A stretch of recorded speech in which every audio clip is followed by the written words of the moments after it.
This call is now being This recorded. is Global Tel-Link. You have a prepaid call from Richard Martinez. an inmate at the Centinela State Prison, Centinela, California. This call and your telephone number will be monitored and recorded. You have a prepaid call. You will not be charged for this call. To accept this call, say or dial 5 now. Thank you for using Global Tel-Link. It's a trip because here's the administration that I just told I want to do good, I want to out of the gang life and this and that, get me out to the other yards, the SNY yards. Here they are doing this, but yet the moment I hit these yards,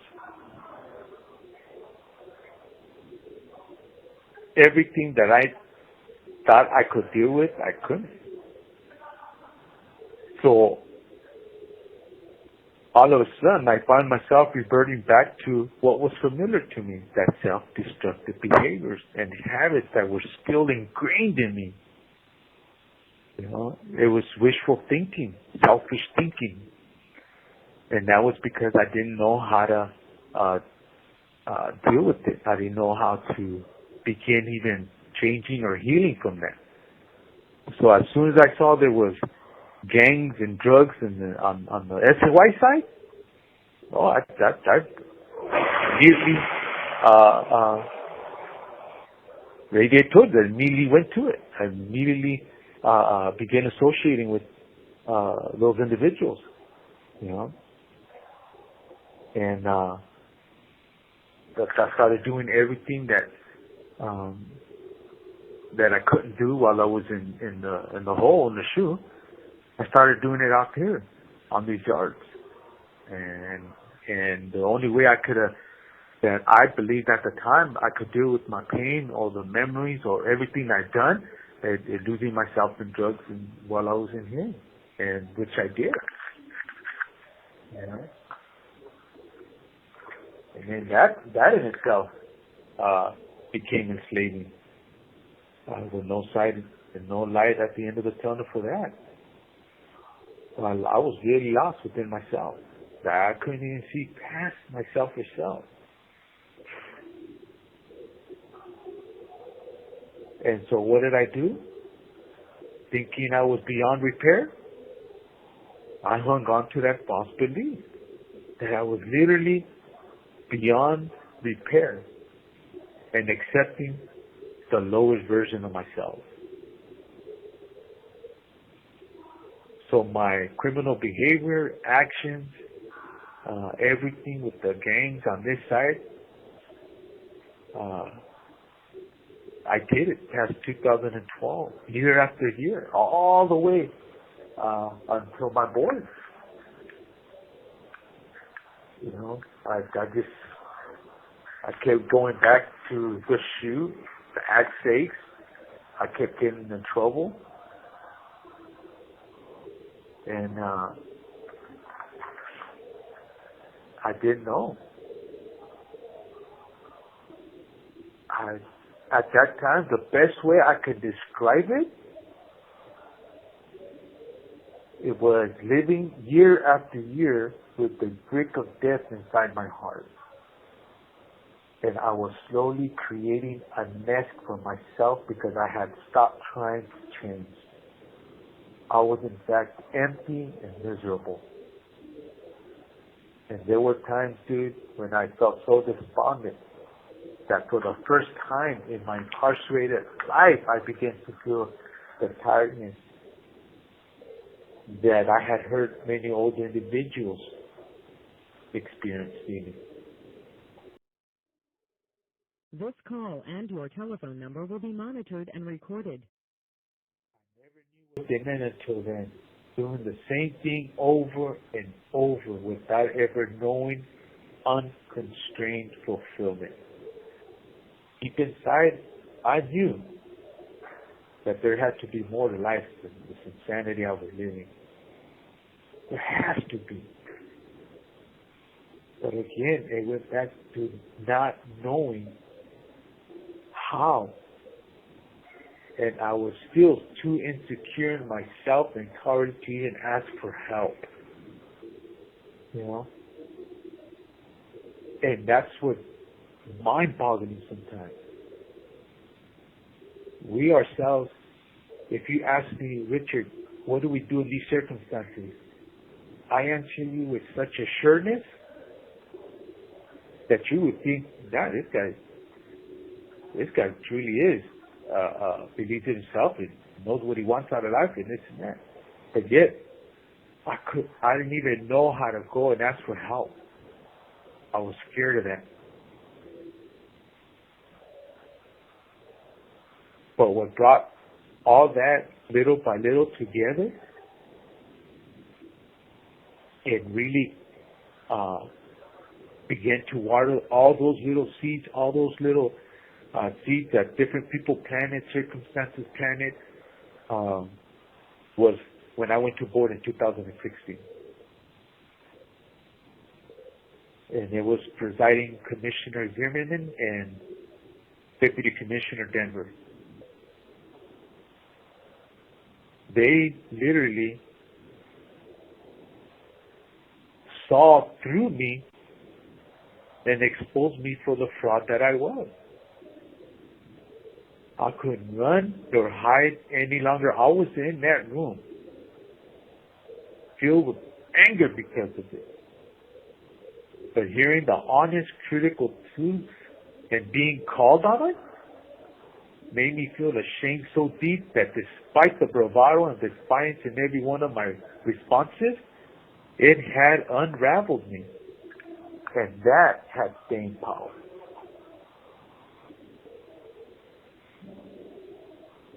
And so I came out of that board hearing with much more than a 7-year denial. Even though I couldn't put it into something tangible at the time, it was crystal clear that if I stayed in that rut and degradation of a nest I had built for myself, I was going to die in prison. So it was then that I started on that brick inside my heart. Slowly but surely with the chisel. I woke up to that truth every single day after that. I knew it was essential to move me towards change as well. I knew awareness itself was not enough to produce lasting change. But my search for toeholds on my client towards change had begun. I just was still using drugs. And I didn't know how to disassociate myself completely from the criminal element, from the gangs, from the drugs.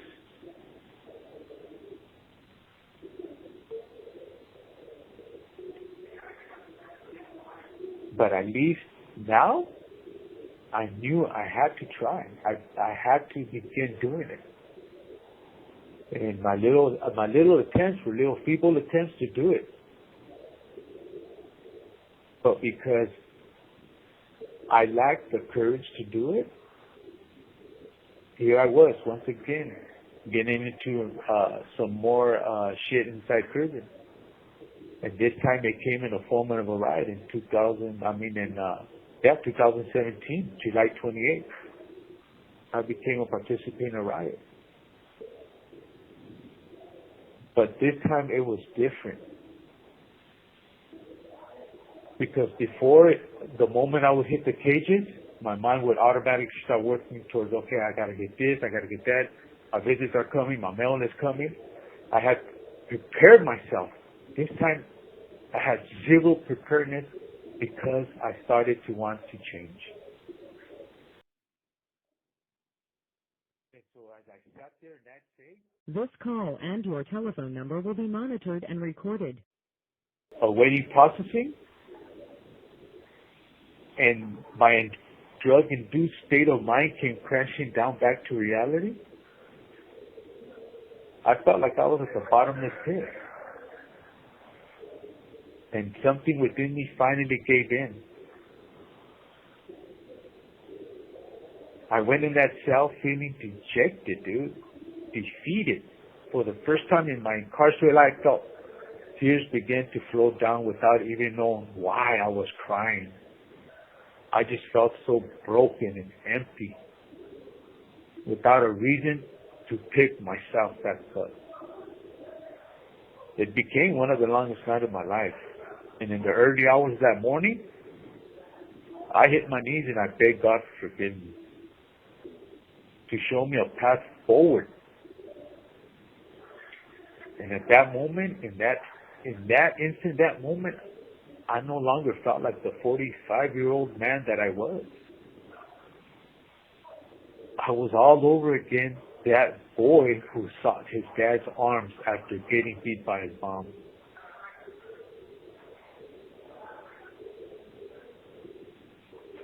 To this day, James, I cannot tell you nor put it into words the peace and the certainty that came over me, but I knew this was not how my life could end.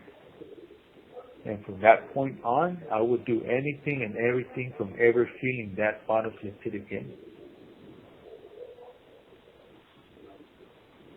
And as I waited to get a shoe turn, something totally unexpected occurred that I can only attribute to God's mercy. The prison staff at Corcoran State Prison decided not to send me back to the SHU, even though I did everything to deserve it. They gave me a chance, guys, and warned me that it would be my last chance. It was a prayer answered. Dude, I got emotional at the committee, and I promised them that I would do everything to make sure that they would not regret their decision of having given me a second chance. So I walked out that committee room with a newfound determination and an inner strength that I could only attribute to my sincere desire to change and giving it up to God's grace. Yeah, it was different now. Now I know I wanted to do good. Now I know I wanted to change. I was there. Everything led up to those moments. Was I scared? Hell yeah. I didn't know what kind of type of reception I was going to receive. I didn't want to get treated any different than I had been for all these years.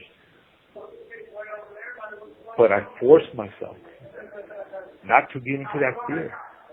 I instead thought of nothing else but of every good seed that was consigned to me by those who came and left, or that had came and stayed and saw the light for me.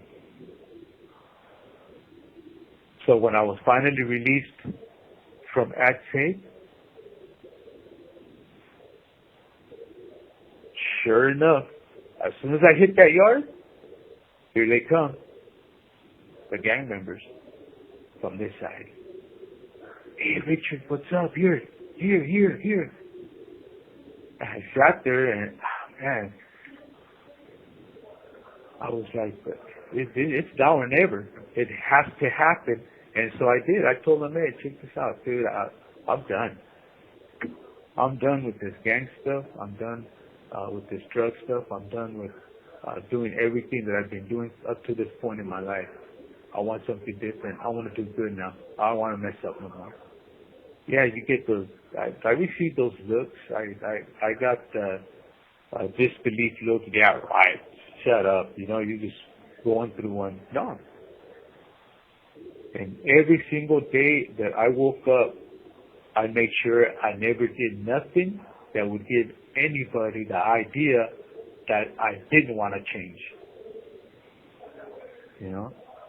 And yeah, everybody treated me with skepticism.